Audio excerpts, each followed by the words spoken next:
وصحبہ اجمعین ومن تبعہم بإحسان الی یوم الدین۔ اعوذ باللہ من الشیطان الرجیم،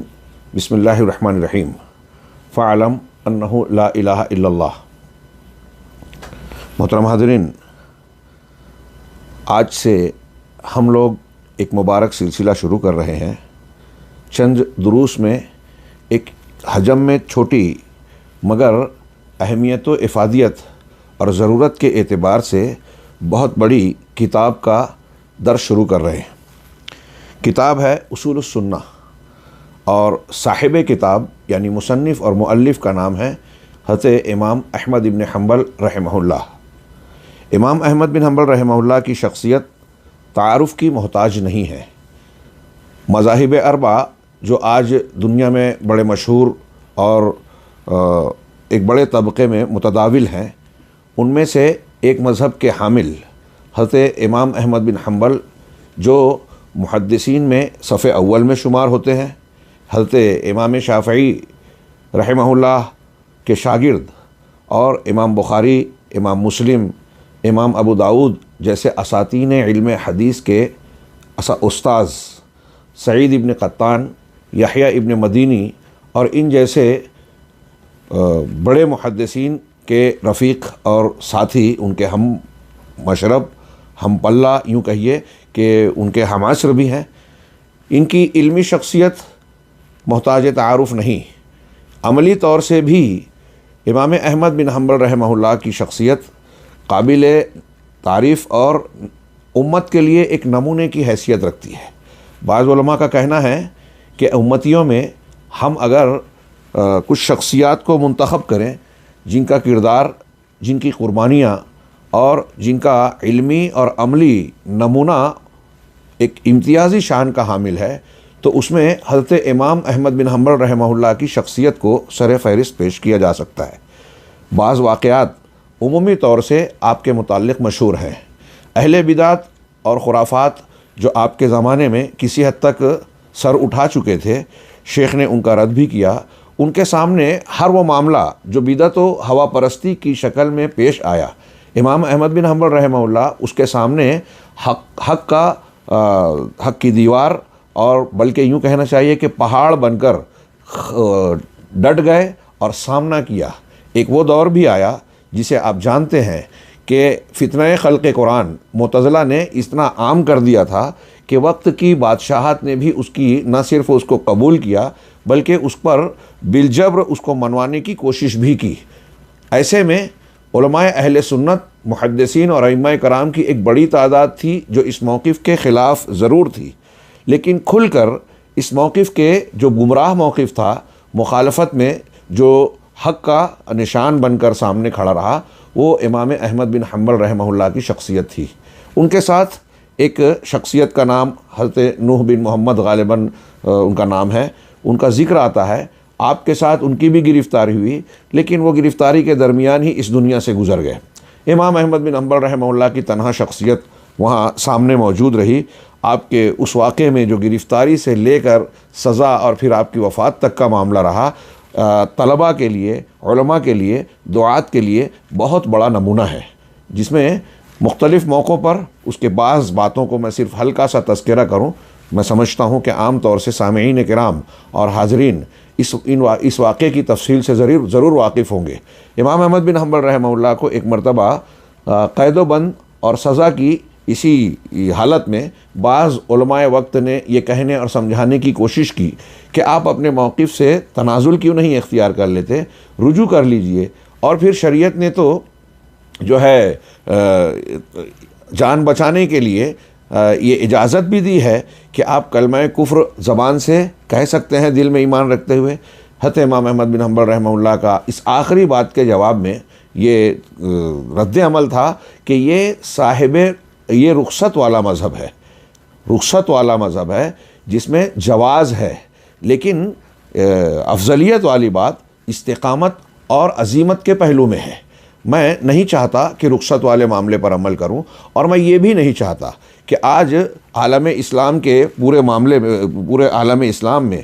تاریخ کا لکھنے والا یہ لکھے کہ یہ پورا ایک زمانہ ایسا رہا کہ حق کی بات کو پیش کرنا اور حق کا مظاہرہ کرنے والا کوئی ایک آدمی بھی موجود نہیں تھا۔ لہٰذا مورخین جو اس بات کے منتظر ہیں کہ دیکھیں کہ یہاں باطل کے سامنے کوئی بندہ حق ڈٹتا ہے یا نہیں، میں نہیں چاہتا کہ وہ یہ لکھیں کہ اس معاملے میں، اس مرحلے میں حق کی گواہی دینے والا کوئی آدمی موجود نہیں تھا۔ یہ میں نے اپنے الفاظ میں واقعے کا ایک حصہ نقل کیا۔ اسی طریقے سے ان کا ایک جواب علماء اہل سنت یا اہل الحدیث، اہل الاثر اور سلفیوں کا اصول بن گیا، جب ان علماء نے یہ کہا کہ آپ اپنے موقف سے رجوع کر لیجئے اور مان لیجئے کہ قرآن اللہ کی مخلوق ہے، تو حضرت امام احمد بن حنبل رحمہ اللہ نے جو جواب دیا، جیسا کہ میں نے کہا، یہ ایک اصول کی حیثیت رکھتا ہے، ایتونی بشیء من کتاب اللہ اور سنت نبینا حتی اقول بہ، کہ اگر تم چاہتے ہو کہ میں اس بات کو تسلیم کروں اور مانوں تو اللہ کی کتاب یا اس کے رسول ہمارے نبی کی سنت کی کوئی دلیل لاؤ، یہاں تک کہ میں اس کا قائل ہو جاؤں۔ ہمارے لیے مجھ سے اگر منوانا ہے تو یہ دو چیزیں پیش کیجئے، میں اصرار نہیں کروں گا۔ یہی اہل حق کا نعرہ اور دعویٰ بن گیا، علماء اہل سنت کا یا اہل الحدیث کا یہ نعرہ بن گیا کہ حسبنا کتاب اللہ سنت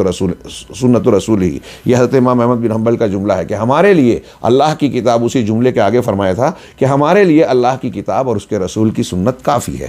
حضرت امام احمد بن حنبل کا یہ تھوڑا سا تذکرہ اس کتاب کے پس منظر میں اس لیے بھی ضروری ہے کہ شیخ کی یہ کتاب بھی دراصل اسی پس منظر کا ایک نتیجہ ہے۔ اہل بدعت جو اپنی بدعات کا مظاہرہ کر رہے تھے، اس تناظر میں امام احمد بن حنبل رحمہ اللہ نے اصول السنہ کے نام سے جو کتاب لکھی، دراصل اہل بدعت کی اصول عقیدہ، اصول ایمان اور عقیدے کے باب میں جو گمراہیاں تھیں اس کا رد کرنا مقصود تھا، اور اس سلسلے میں جو صحیح موقف قرآن و حدیث سے ثابت شدہ عقائد ہیں اس کا اثبات کرنا مقصود تھا۔ نام سے آپ اندازہ لگا سکتے ہیں۔ میں امام احمد بن حنبل رحمہ اللہ کی شخصیت اور اس پس منظر سے اب آگے بڑھ رہا ہوں۔ ہلکا سا تعارف، ہم بہت ہی محدود وقت میں اختصار کے ساتھ گفتگو کر رہے ہیں۔ کتاب کا نام ہے اصول السنہ، سنت کے اصول۔ اصول اور اصول ایمان، اصول اسلام عقیدے کو کہا جاتا ہے۔ اسلام پورا کا پورا اللہ رب العالمین کا نازل شدہ دین ہے، لیکن اس میں بھی درجات ہیں۔ اس میں اصول دین کو جو مقام اور حیثیت حاصل ہے وہ ہم اصول کے لفظ سے ہی جان رہے ہیں کہ یہ دین کی بنیادیں ہیں۔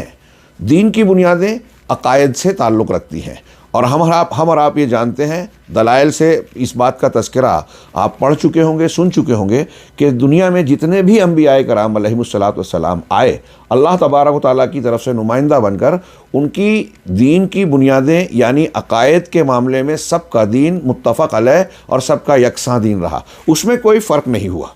شریعت اور احکامات میں حسب حالات، حسب ضرورت، اللہ کی مشیت اور علم کے مطابق، اللہ کی حکمت کے تحت اس میں تبدیلیاں ضرور ہوئیں، لیکن دین کی مبادیات آپ خود سوچئے کہ اللہ رب العالمین ایک ہے، ربوبیت میں، الوہیت میں، اسماء و صفات میں، اس میں تبدیلی کا کوئی سوال ہی پیدا نہیں ہوتا۔ فرشتوں پر ایمان، انبیاء پر ایمان،